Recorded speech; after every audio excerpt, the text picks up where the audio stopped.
Good afternoon.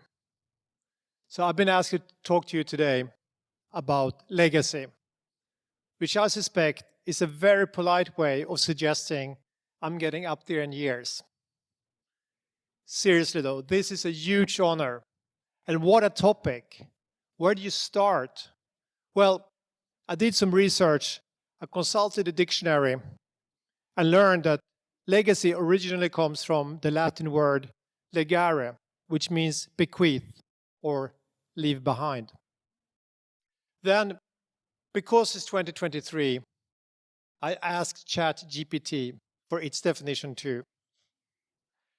AI told me it's the long-lasting impact of particular events that took place in the past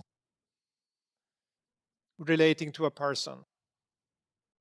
But by far, the most interesting perspective came from the famous American investor, Ray Dalio.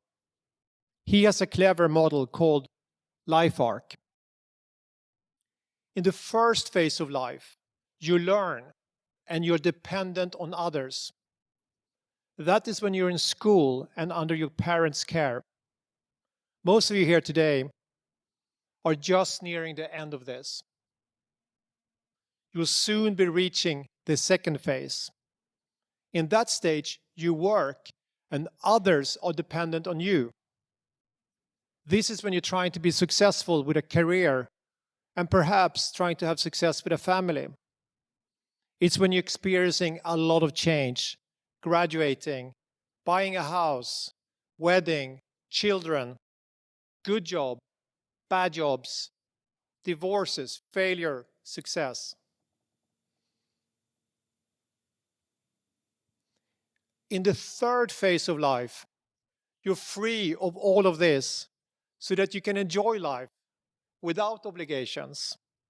You start to think about passing along gifts to the next generation, be that wisdom, money, support.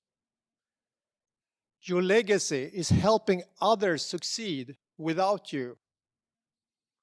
When you accomplish all of this, you're also free to die, I guess. I'm not quite ready for that yet, though Ray Dalio is right that this is the usual way of seeing things. I wanted to talk to you today because I see things quite differently. I believe that your legacy starts much earlier. And by recognizing this, we can achieve great things. So let me tell you a little bit about my life arc. I'm from Sweden and I spent my childhood summers by the Baltic Sea. I liked the idea of designing yachts and I loved playing basketball. So my life plan seemed on track when I attended University of Uppsala in Sweden in the late 80s, studying engineering physics while playing hoops for the basketball team. I'd love to tell you that at university, this matured into dream to solve enormous problems for the world in inventing technology. But that's not quite true. As I said, this was late 80s, and I wanted success and a red Ferrari. That meant making money because I didn't have any. So I got a good job in a telecommunications startup. It was okay, but after a few years, I started my own business because I had discovered the internet and I wanted to build something. It was the worst possible time because of a big financial crisis called the dot-com bust. Still, we kept building and we invented a platform called Kazaa for file sharing, music, video, shareware, ringtones, way before Spotify existed.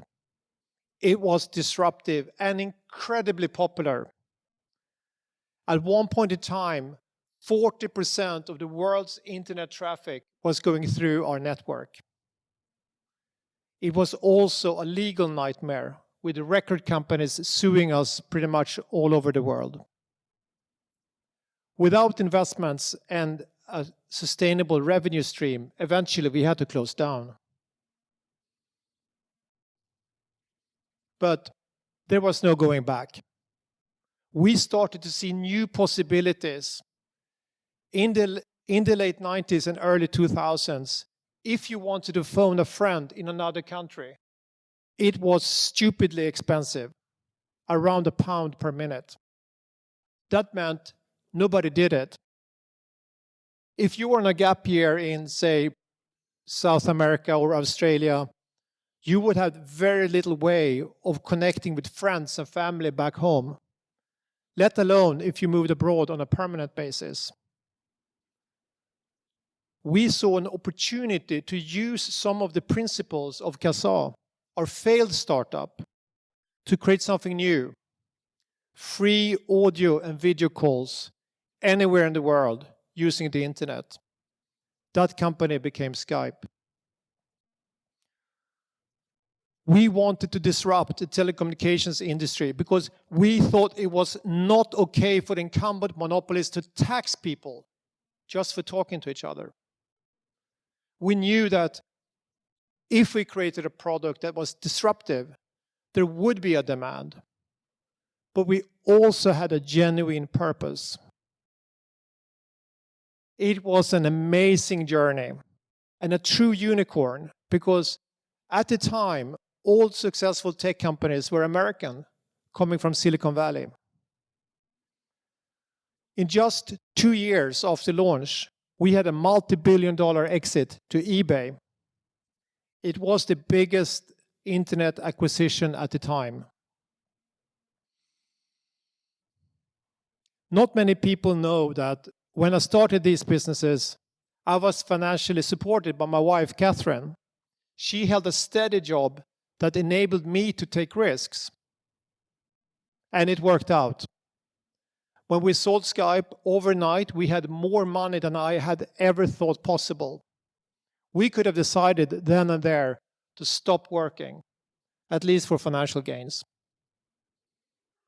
But everywhere I went, when I met people, they told me that the difference that Skype had made to them, helping them to reconnect with loved ones and maintaining long-distance relationships. I realized that while having financial security brings freedom, what I found most rewarding was the human impact of the technology we created.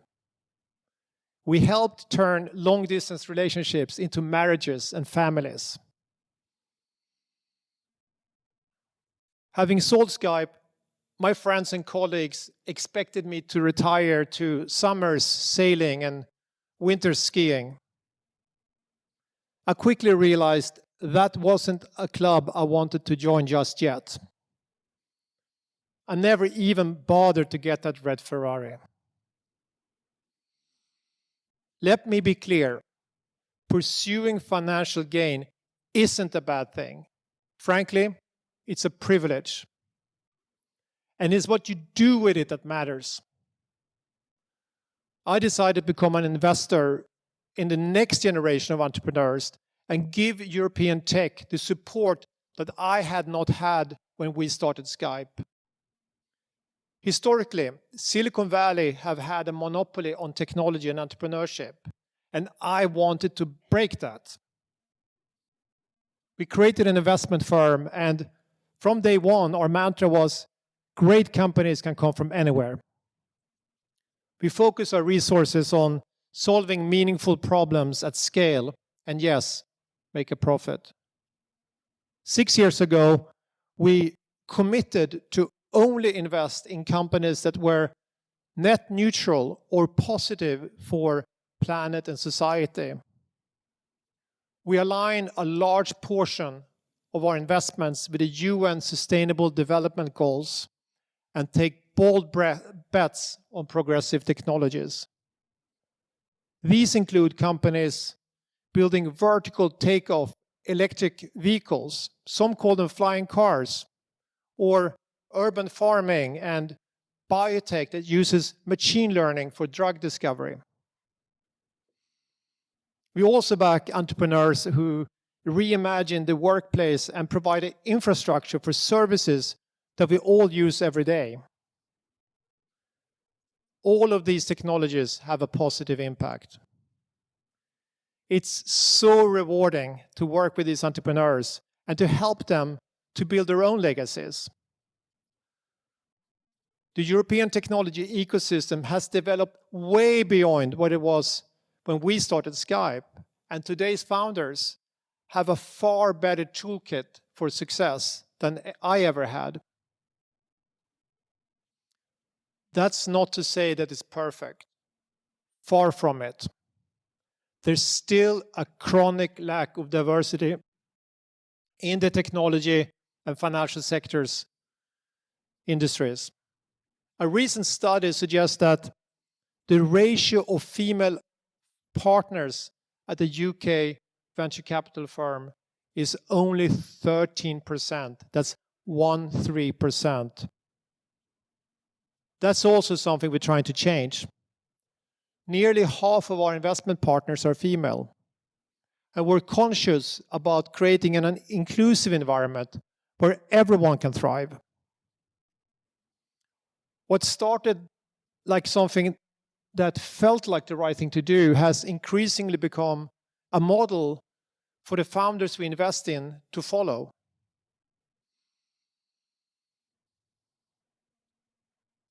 You may think that you have to be an entrepreneur or an inventor to have a legacy. That's far from the truth. It's about investing in your own life with intent, authenticity, and integrity, and seeing where that takes you. Your personal legacy is what you do every day, how you behave, how you think, how you treat other people. It's a mindset. We can all think of famous entrepreneurs, particularly in technology, who have changed the world with their inventions, but who treat people like numbers. That's bad legacy. Now, let me ask you a question. Who here today is building a legacy? Can I have a show of hands, please? Thank you. Everyone who didn't raise their hands have the wrong answer. Your legacy is something you've been doing for years, but you're doing it unconsciously. And I'm here to ask you to do it intentionally. Everyone in this room has an opportunity, and we should make that count. And that starts with building that mindset I just mentioned, being more conscious of the choices you're making, where it will take you, and how it affects others. That means figuring out what you love and getting really good at it. The world needs passionate problem solvers. Let's face it, there's so many opportunities to change things for the better. Your legacy is seen as grand, but the truth is it starts in small ways, and you will get knocked back. That's part of the journey. It will take courage, grit, and perseverance. It's ultimately about refusing to accept the status quo, imagining the world that you want to see, and working to make that a reality. There's an Einstein quote that Catherine and I have adapted to explain our personal philosophy. If you have the privilege to know, you have the duty to act for a positive, lasting change. I was influenced by successful entrepreneurs before me who had used their role for philanthropy. This is why we built a non-profit organization to improve the health and biodiversity of the sea that I looked out to as a child. And why I was inspired to set up a scholarship fund for the Uppsala basketball team to allow talented student athletes the chance to pursue their studies. These initiatives hopefully contribute to a positive, lasting change. we don't always feel empowered, and we almost never think about our personal legacy. But each one of you here today have the privilege to be at a leading university in 2023. Your life and career is a series of choices and actions. Set your compass now for who you want to be. If you're true to those values, your legacy will take care of itself. Thank you for listening.